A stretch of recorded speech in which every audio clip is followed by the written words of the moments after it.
Hello, everyone. Welcome back to Fast Track Podcast. In this episode, I will have a special guest from Singapore, Denise Tan. So Denise is a full-time realtor based in Singapore over the last 10 years, helping young parents and professionals navigate the real estate market. So welcome to Fast Track Podcast, Denise.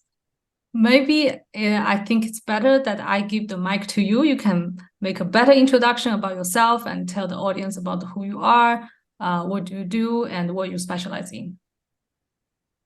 Okay, so basically, I've been a real estate agent in Singapore for the last, 11 years. It's a 10 to 11 years.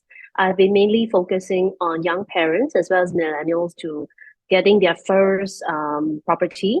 Okay, a lot of them are unsure what to do, what kind of properties to look at, whether to focus on capital appreciation or for yield. So essentially, for me, I help them with analysis to show them, hey, which type of property they can probably consider. And a lot of my clients actually want to upgrade from like a smaller house to something bigger. Let's say when their family needs change. And just to start with the first question, because many of the audience might not locate in Singapore, but they're interested in investing in real estate properties in different countries. So the first question is, can foreigners buy in Singapore? Oh, definitely. Foreigners can buy in Singapore. What happens is that essentially, right, there is three segments of housing. Public housing, foreigners are not eligible to buy. Landed properties, foreigners are not able to buy. So a lot of foreigners end up choosing condominiums instead. So these condominiums essentially, right, foreigners are eligible to buy, but there's a 60% tax that the government has recently come up in April, okay, that's levied onto foreigners that come from all over the world. Okay, if they want to purchase, it's 60% additional buyer's stamp duty. This, I want to add a little bit information to audience coming from, I think, Norway, Switzerland, maybe the US as well. There are a few countries that signed kind of like a tax treaty or agreement with Singapore. So when they buy the condo in Singapore, the first one, they are treated as a local citizen. I think the first property is zero tax. Is that so? Okay, so basically these are foreigners who come from, they are nationals and permanent residents of Iceland, Liechtenstein, Norway, Switzerland, as well as the US. So these five countries, okay, essentially foreigners from these five countries, they'll be exempted because we actually have a tax treaty, okay, between both countries. And if they purchase a property in Singapore, they'll be only subjected to the normal average buyer stamp duty that all Singaporeans pay. So they don't have to pay this additional 60% ABSD tax. Yeah, this is pretty awesome news to investors in these countries. That's right. That's right. In fact, the most recent news we actually saw that U.S. citizens and PRs are now they're even more than the Chinese investors in Singapore now. So the U.S. citizens and all that have overtaken the number of Chinese investors in Singapore. So even PRs can buy without additional tax, permanent residents in those countries. Okay, permanent residents and nationals from nationals of Iceland, Liechtenstein, Norway, or Switzerland, and nationals of the US. Nationals, okay. Yeah. And Yeah. Let's say they are PRs, then only Iceland, Liechtenstein, Norway, and Switzerland. Oh, okay. That's right. And can you give us an overview of the real estate market in Singapore? What kind of overview do you want? As in, you want me to tell you about the? Oh, sorry, this is a big question. Like, for example, someone is interested in property investment in different countries, but they have no idea about if Singapore is a good market to invest and how is the market doing? Is it worth investing? Is it interesting to look at? Okay, so actually, Singapore real estate itself, especially for the private residential, which foreigners can buy, has gone up by about, over the last, 20 years, 20, 30 years, it's gone up by easily 186%. So essentially, over the long-term trend in Singapore, due to the inflation as well as cost of living, property price has also slowly been climbing over the years steadily. What would be the average per square meter or per square feet price 10 years ago versus today? Do you have that number? Okay. Yes, I do. I actually have a spreadsheet chart. Wait, let me just see. Okay. So just to give you some context, okay, let's say a couple of years ago in year 2000, which one do you want me to use? Okay, you want me to use 1995 or should I use something a bit more recent? Yeah, a little bit more 203. recent. Yeah. Okay, so per square foot pricing, right, in 2003, okay, that's just about 20 years back, okay, has been ranging about 600. Okay, 600 per square foot. And this is, I'm talking about condominiums, which foreigners can buy. However, today, okay, the average of most of these condominiums range around 1,008 to 1,009 per square feet. Per square feet to per square meter times 10 times 11, like that. Okay, so that would be, okay, that would mean it used to be about, okay, let's say times 10, okay? It used to be 6,000 per square meter, and now it's about 18,000 to 19,000 per square meter. Wow. Okay. Crazy. That's right. Yes, yes, and this is just within a span of 20 years. Yeah, and houses have also gotten smaller. In fact, a lot of the new condos that are in further places. Okay, in Singapore, there's three different areas that you can buy. Okay, maybe I'll just do a bit of education or facts. There's the core central region, which is like Orchard Road and where most of the tourists or most people know Singapore for. That's the core central area, like Raffles Place, downtown core. And then there's the rest of core region, okay, which is surrounding the core region, okay, and then there's the outside of core region. So those that within the core region itself, okay, those are the most expensive houses. Those include like Orchard Road, Newton, and all that. So most foreigners tend to buy within the core region itself because it's closer to the city and all, but those tend to be the most expensive. And now those houses that are in the outside of core region are also trending around 2,000 or 2,100 per square feet, or about 22,000 per square meter. Wow. Even in Jurong, places like Jurong and all, which is suburban area. And in Singapore, there are three types of housing you mentioned before, right? Can you give us a brief overview about what are the differences so that the audience understand that? Yeah. Okay, great. Okay, so there's public housing, which foreigners are not allowed to buy. Unfortunately, these are built by the government. 80% of people actually purchase and stay in them. Okay, so the rest of the 20% will make up landed property. These are very coveted houses that, you know, you can have your own garage, you can park inside or outside of your unit. So it's essentially like a 3-story house, okay, that has its own backyard and all, okay? So these are landed properties that foreigners also cannot buy. So most foreigners can only buy condominiums, which is apartments. Okay. And can you describe what is the difference between a condominium versus a HDB? Oh, okay. So basically, condominium and HDB, HDBs are essentially public housing. Okay, unlike in maybe you know, Europe and all that, where these are catered to low income, public housing is open to everyone to apply. But there are just certain criteria because they are aiming to have affordable housing for most Singaporeans. So you need to be within a certain income limit before you can buy a public housing flat. And would the quality of the apartment also differ? And okay, the difference mainly is on facilities. Okay, so essentially condos are a gated community. They tend to have a security guard. They tend to have a gymnasium inside the facility itself. They also tend to have a pool in the compound as well. Whereas for HDBs, they do not have it. Usually, they only have like I mean, the newer HDBs, they tend to have like a supermarket and all. But the older ones, they do not have amenities like a swimming pool or whatever. So only condominiums have this kind of gated, this kind of amenities within a gated community.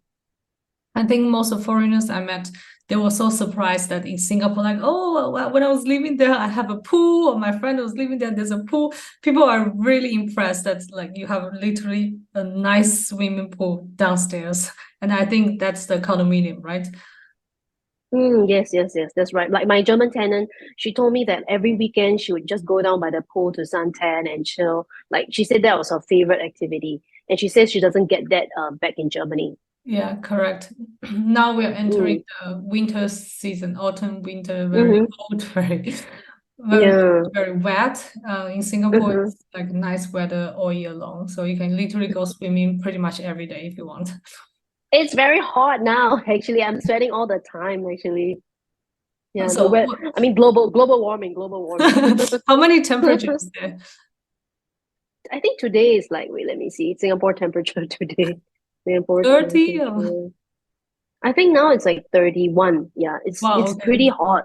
It's pretty hot. Okay. Yeah, I would prefer to be in Switzerland, Yeah, right honestly. now here is I think it's 21. Yeah, later will be 24, 25. It's pretty nice.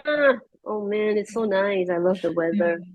Previously, you talk about like your German tenants, so you have a rental property, right? So then can you tell us about the rental market in Singapore? Is it profitable? Is it worth investing in rental property in Singapore? What are some of the restrictions if foreigners want to buy a rental property? Okay, the rental market actually surprised if you have Google online, in fact everywhere, has actually gone up by about 20 or 30% during COVID itself. Yeah, because during COVID itself, the government, there was a lot of restriction, people couldn't come into work, but once they opened up the borders, a lot more foreigners and expats were coming in. So that's why the rental market actually shot up by a lot.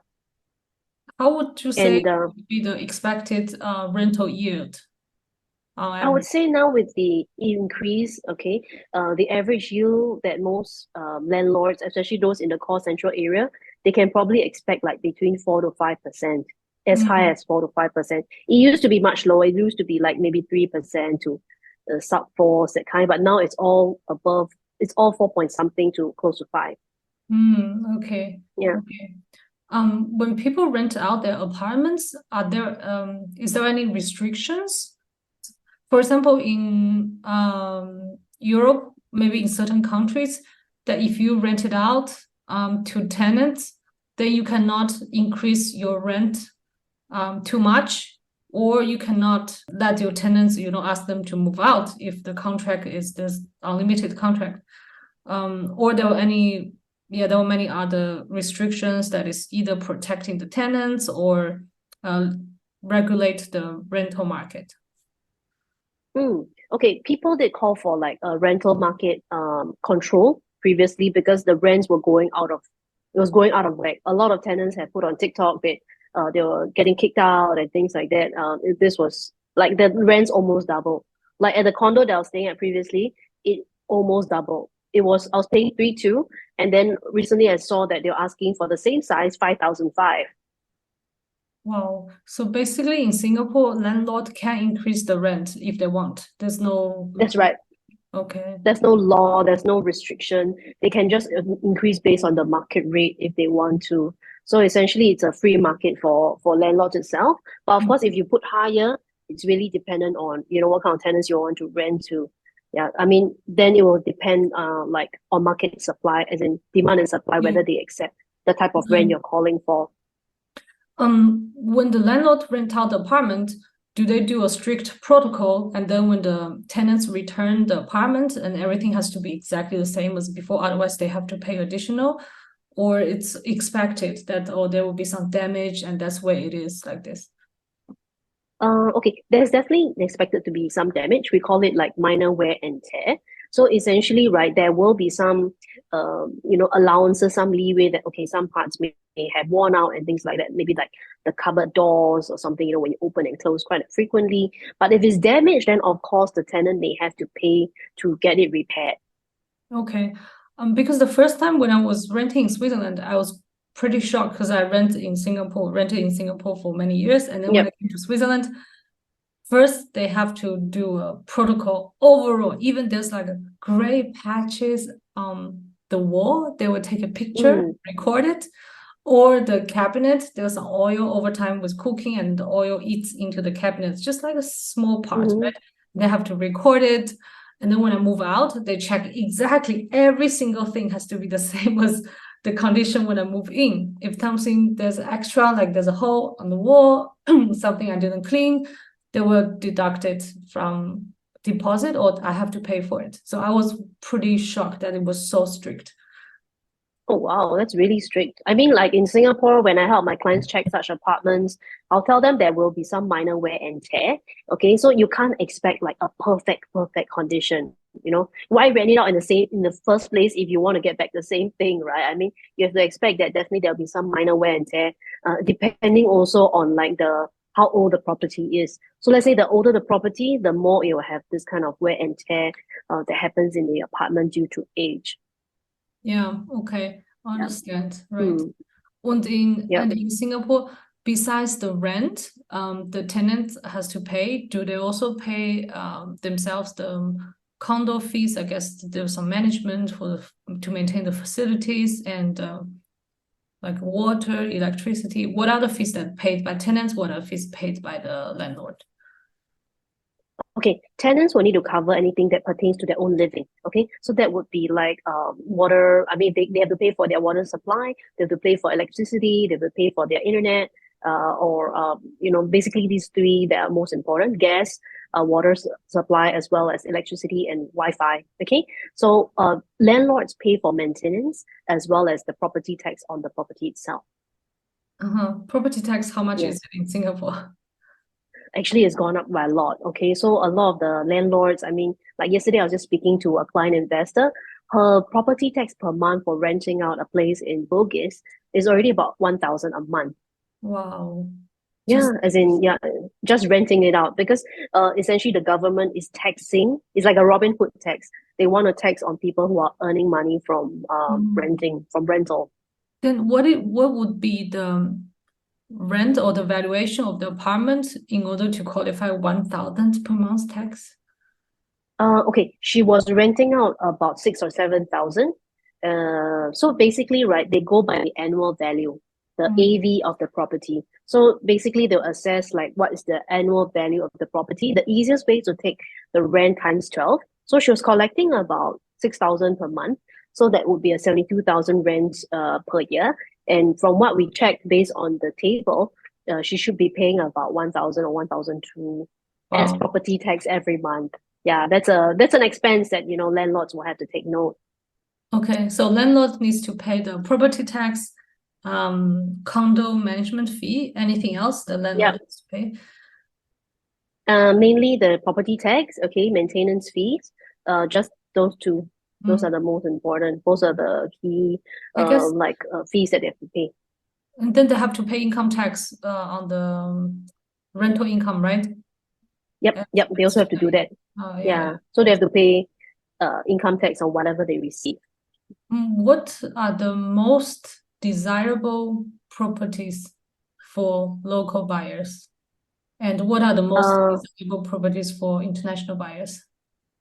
Okay, for international buyers, definitely they want, I mean, what do they want? They're looking for, if they're looking at investing, definitely they all want to buy something in the core central region, because that's where a lot of expats stay. Okay, so it's easier to find a tenant, it's easy to have turnover every year when your tenant moves out. So for international buyers, they tend to focus on the core central region. Even for own stay, they like the area. Let's say even if it's a holiday home, they still prefer to stay somewhere in Orchard or Marina Bay, where it is the central of the city. And then a lot of foreigners tend to aim for units that have if they have the affordability, they'll go for like penthouses with really good views of the bay or the sea and all. Okay, then we are talking about high net worth foreign investors. That's right. So high. Yeah. So that's right. So for local buyers, they tend to favor, most of them tend to stay in the OCR region, which is the outside core region. So most of them tend to stay near good schools or near schools where they have to send their kid to. So local buyers tend to favor outside of core region. They don't tend to spend or stay so much in the central region, because perhaps due to amenities, they prefer to stay near their family. So a lot of them will move towards or choose a place in the suburbs. Okay. What are the primary motivations for local buyers to buy? Because why I ask this question is because in Switzerland, I guess around 50 to 60% of the people here, they rent. Okay. Oh, okay. And it's also very common in other countries in Europe, people rent. Especially in Switzerland, some people they can buy, not because they cannot, but they just prefer to rent.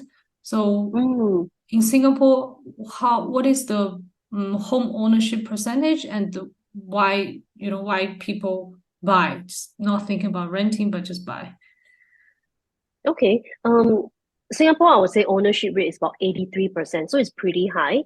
And most people will want to buy, they will start with public housing because there are affordable options, which is public housing. So if you're married or you're single above 35, you can easily get like a public housing flat. So those are a lot more affordable. Most people, I would say per square meter, you could be paying maybe 5 to 6,000 to 7,000 for like a public flat. So it's pretty affordable, right? Per square meter, about 5,000 to maybe 8,000. If it's more central, maybe 8,000. So it's much cheaper than a condo pricing is. Compared to, so 5,000 per square meter for public housing, and then the condo, if it's in the same region, would be around how much? 18,000. Okay, so more than 3 times. Okay. About 3 times. I would say about 2 to 3 times. Yeah, 2 to 3 times. Yeah. So for example, let me show you an example of around the place that I'm staying at.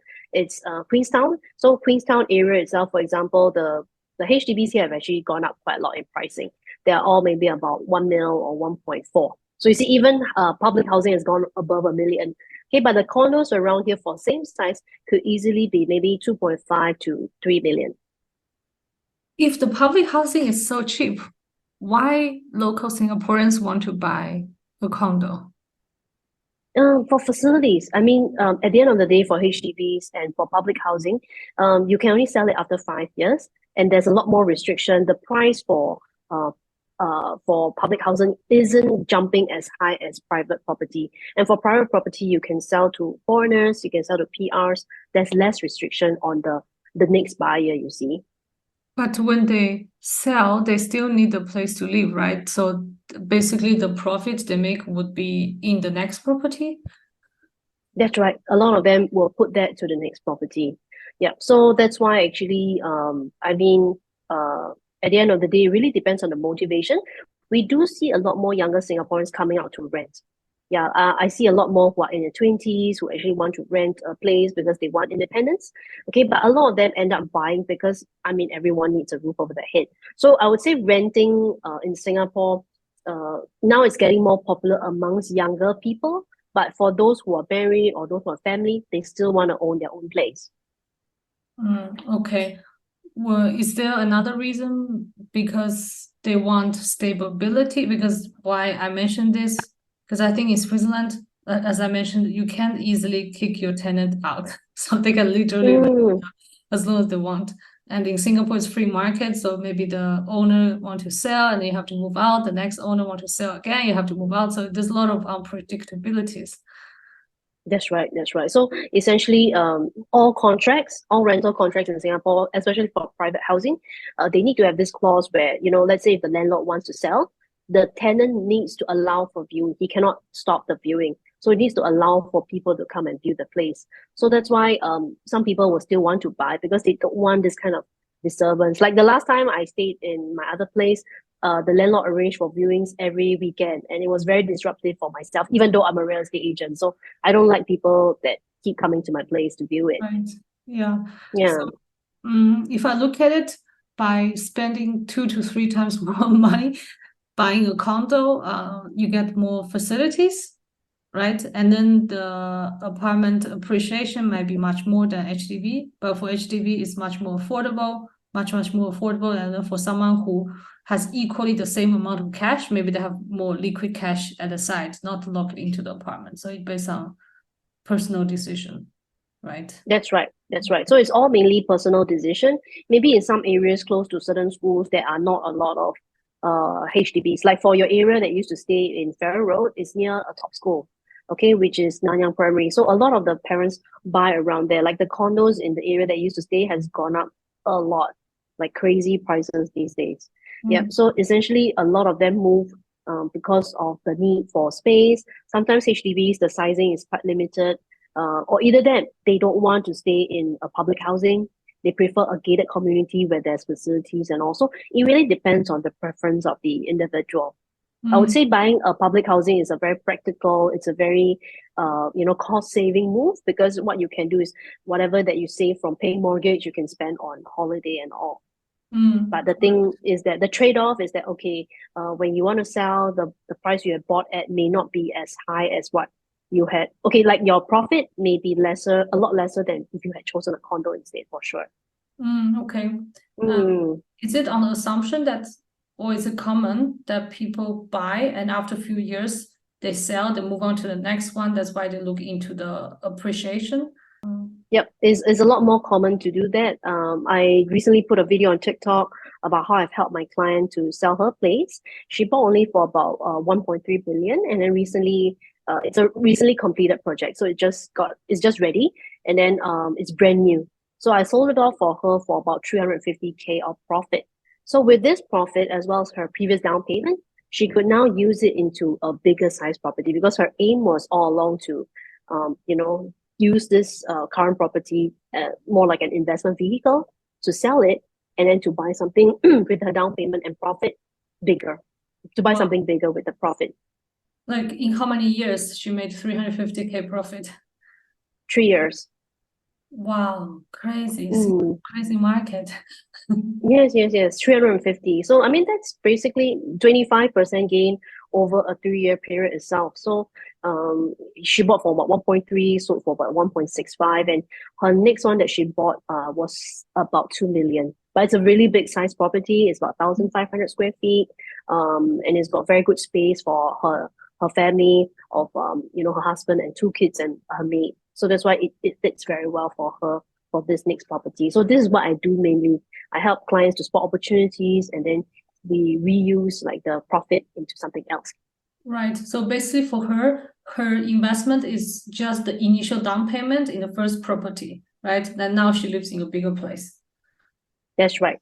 She lives in a bigger place. So I mean, why didn't she buy the bigger place beforehand, right? The thing is, she didn't have enough down payment for it. So Yeah. of course we need to have leverage on one property first to make profit from it, and then jump on to the next one.